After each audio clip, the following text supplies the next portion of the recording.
What's up, guys? We're gonna real beats. Today I want to be showing you guys how to make a key Glock style beat. If you guys haven't subbed already or turned post notifications, you do so because it does help a lot. Let's hop right into it. So we're just gonna drag in a scale, and we just go with like let's just do a C minor, something basic. And BPM somewhere around 150. It doesn't really matter too much, but I think like around 150 is like a sweet spot. So let's go ahead and start with our first instrument. All right, so this is what I'm using for my brass. You do not need the specific instruments that I'm using. You can use a piano or whatever. I just chose to use this because when I heard it, I was like, I like this sound. So this is what it is.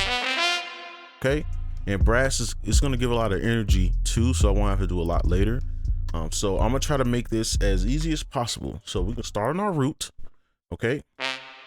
And then for this style, it's very consistent every 4 bars. So it'll be like the same melody all the way through. All right, so we can stick with this. And then what we wanna do is make a dyad. So a dyad is just 2 notes like this. So if we were to make a chord, it would look like this, okay? And the reason I like to do dyads is because we have more control and it's less melodic that way. So what I'm gonna do now, let's play it. And what we need is something in between. So we can just copy this like this. So now we got that, like that melodic rhythm now that we need. So from here, what I like to do is take the bottom note. Now I'm saying bottom note because you could use a different scale or whatever. So take the bottom note or the root note here for your chord. And every bar you take that note, so like this, right? Copy it and pull it up an octave.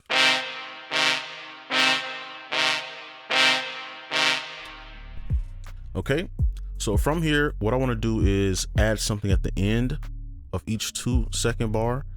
So we can finish this out like this and then pull these out.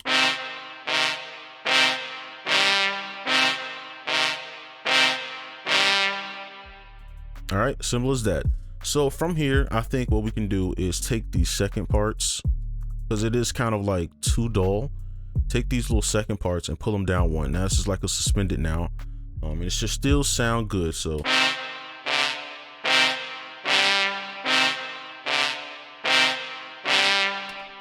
all right, and that's pretty much it. And if we want to, we can go to the 1/3 grid. You could add in like some little tiny notes if you want. But I would keep it bare bones and just do something like this. Make sure that's in the right spot.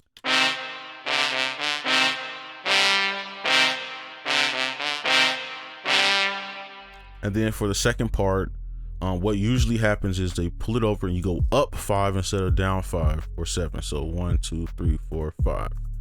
And let's play the whole thing.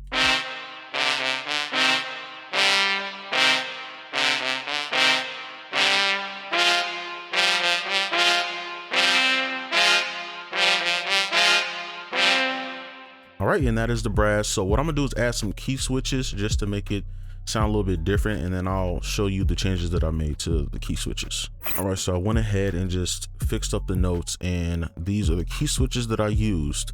And what this did was just kind of make it muffled. And I thought that'll actually help later as far as it being rappable. And then all right, so those are the key switches, and now we can move on to our strings.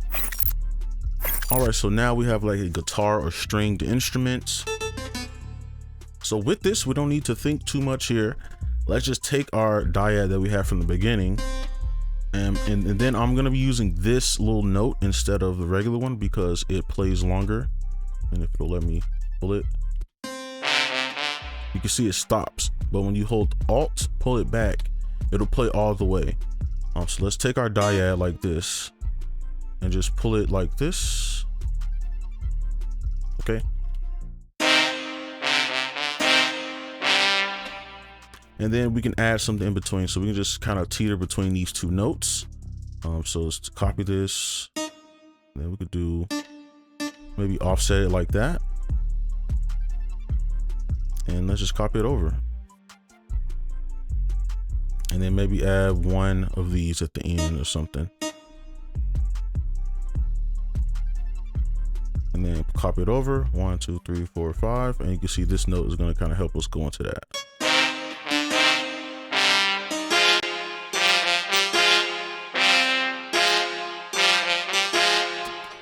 All right, so those are like the strings, something very simple you can do, and let's move on to the next instrument.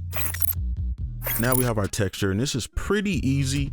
We just kind of place things just once every 2 bars. So do something like this. Try this note.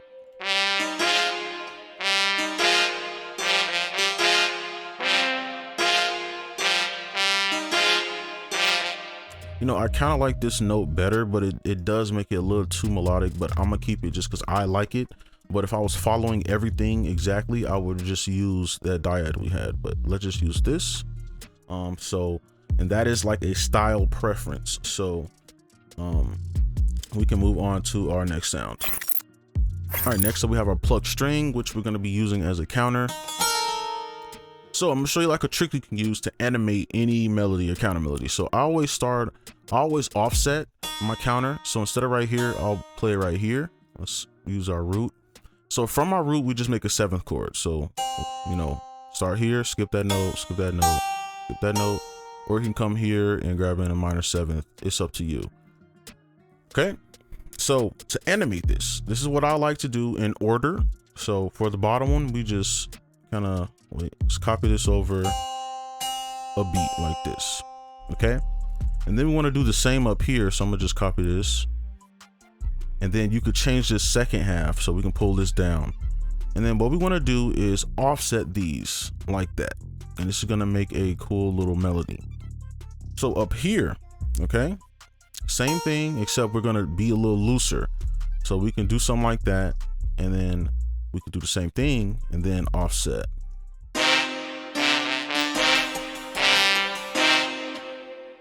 And I got to fix these.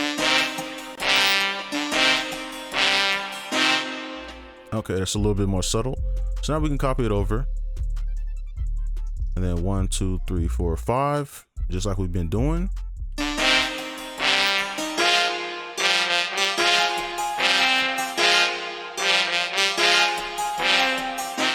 And then we can add a little note to bring it, to kind of loop it back to the front. All right, so that is our pluck string. Let's move on to our flute. Now we have our flute or woodwind. Okay, so with this, it's very easy to want to do a lot, but I think starting with a little first and then adding as you go. So what I would do here is just kind of play with the notes we had. So just play with this minor chord we already have. And I'm using these little notes so that it plays all the way rather than controlling the release or the tail. So we can put one in the beginning and then we can stretch this out all the way. And now we can kind of play around with these notes, and I'm using a thirds grid because the flute sounds really good in the thirds. And let's zoom in here and we can kind of just play around with 2 of these notes. So let's maybe do something like, and then go to RC. So it's like this. Let's delete that. Let's pull it up an octave.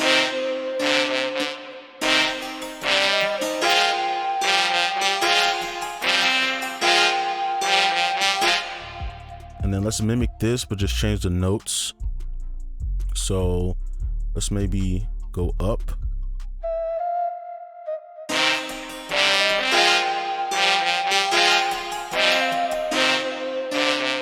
Okay, I like that.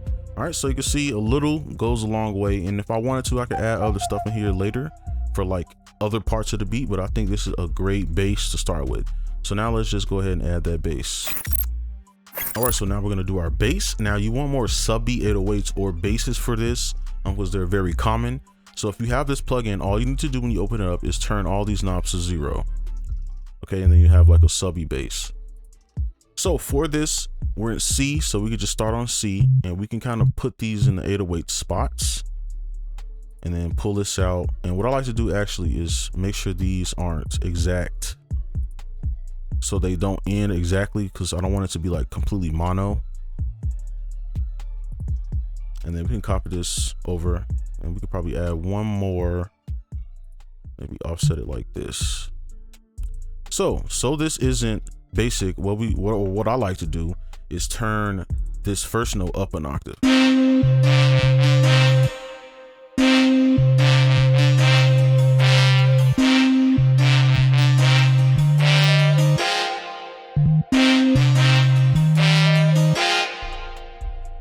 Okay, and then what we can do is copy it and then go 1, 2, 3, 4, 5.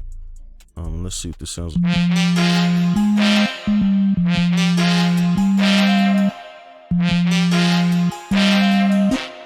And then let's pull it down 2 octaves and let's see what this sounds like.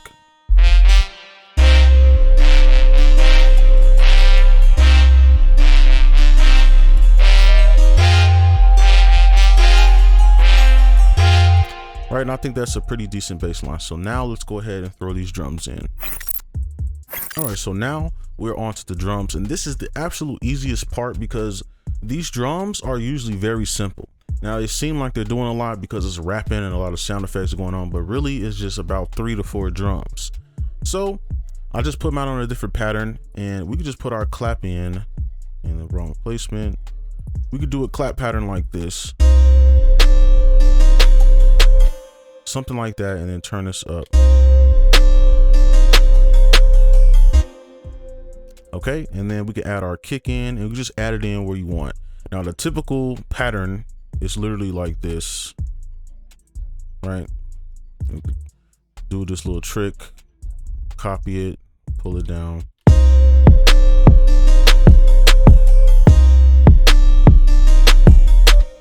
Right, and then for the hi-hats, you can go fill each 2 steps, and then you can kind of do something like this.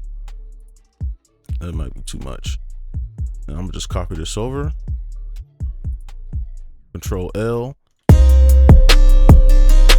And this is gonna give it that bounce, as you can see with this. And then we can go ahead and probably do thirds. Let's do 1/6. And then add like some little chops in here, and then just edit the velocity.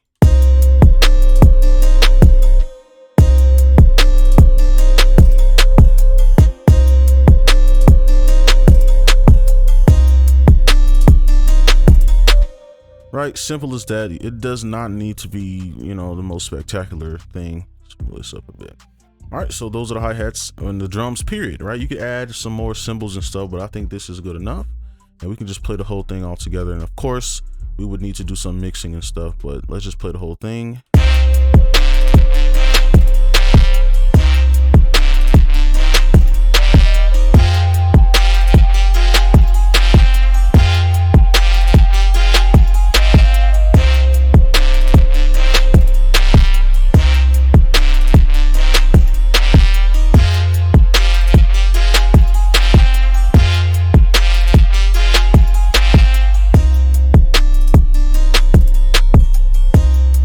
See how taking away that brass makes it sound like a verse. But that's it for this video. Hopefully it was helpful. Make sure y'all like and subscribe if you're new, and I'll see you in the next one. Peace.